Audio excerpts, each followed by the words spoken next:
আসিফ সিরাজ রাব্বানী উপদেষ্টা পদ থেকে ত্যাগ করার পর নাহিদ ইসলাম সামাজিক যোগাযোগ মাধ্যমে উপদেষ্টা থাকা অবস্থায় তার ও তার পরিবারের সদস্যদের আয়ের বিবরণ তুলে ধরেছেন। এটাকে আপনি সাহসী পদক্ষেপ বলে মনে করেন কিনা? এমন দৃষ্টান্ত বিএনপি নেতারা তৈরি করার সাহস রাখে কিনা?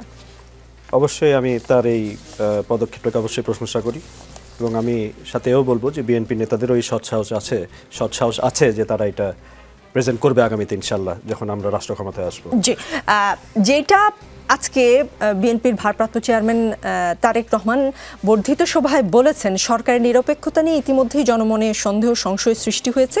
বলেছেন জাতীয় নির্বাচনের আগে স্থানীয় সরকার নির্বাচন অনুষ্ঠানের নামে কেন দেশের পরিস্থিতি আরও ঘোলাটে করতে চাইছে এটি জনগণের কাছে বোধগম্য নয়। আপনারা কি কোনো ষড়যন্ত্র তত্ত্বের কথা ভাবছেন বা বলছেন বা বলতে চাইছেন?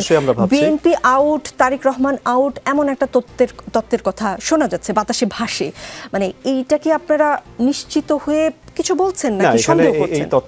এই তত্ত্বের দিকে আমি যাব না, বাট যেটা ষড়যন্ত্র যেটা বলা যাচ্ছে সেই ষড়যন্ত্রের বিষয়টি হচ্ছে এরকম যে স্থানীয় সরকার নির্বাচনের কথাটা হঠাৎ করে আসলো কি জন্য? কারণ আমরা তো জানি যে আমরা এই যে গণ অভ্যুত্থানের যে আন্দোলন এবং এই বিএনপিরও যে 15 বছরের যে আন্দোলন সংগ্রাম, এটা সম্মিলিত, যেটা আমাদের ম্যাডাম চেয়ারপারসন খালেদা জিয়াও কিন্তু আজকে বলেছেন, সেটা হচ্ছে যে সম্মিলিত প্রয়াসে কিন্তু আমরা আজকে একটি নতুন স্বাধীনতা পেয়েছি।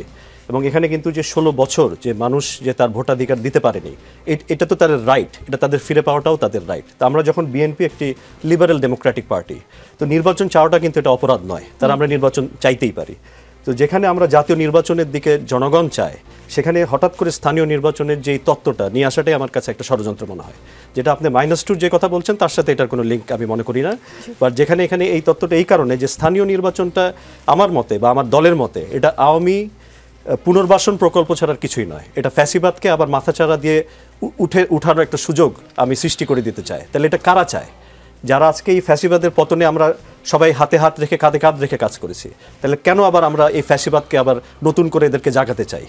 এটা তো একটা ষড়যন্ত্রই মনে হয় আমার কাছে। এবং দেখেন, যদি আপনার এদিকে যদি এই অন্তর্বর্তীকালীন সরকার এদিকে যদি এই পথে হাঁটে, তাহলে যে সংঘাত, আমরা যেমন মাঠের রাজনীতি করি আমরা কিন্তু জানি স্থানীয় নির্বাচন যদি আগে হয় যে সংঘাতের সৃষ্টি হবে, এমনি লোকাল ইলেকশনে সবসময় একটা সংঘাতের সৃষ্টি, এই সংঘাতের রেস কিন্তু জাতীয় নির্বাচন পর্যন্ত যাবে। এবং এমনিতেই ল অ্যান্ড অর্ডার সিচুয়েশন, আইন শৃঙ্খলার যেভাবে অবনতি ঘটছে, এটা তো তারা বিয়ন্ড দেয়ার কন্ট্রোল চলে যাবে এবং এটা কোনোভাবেই জাতির জন্য এটা কাম্য নয়।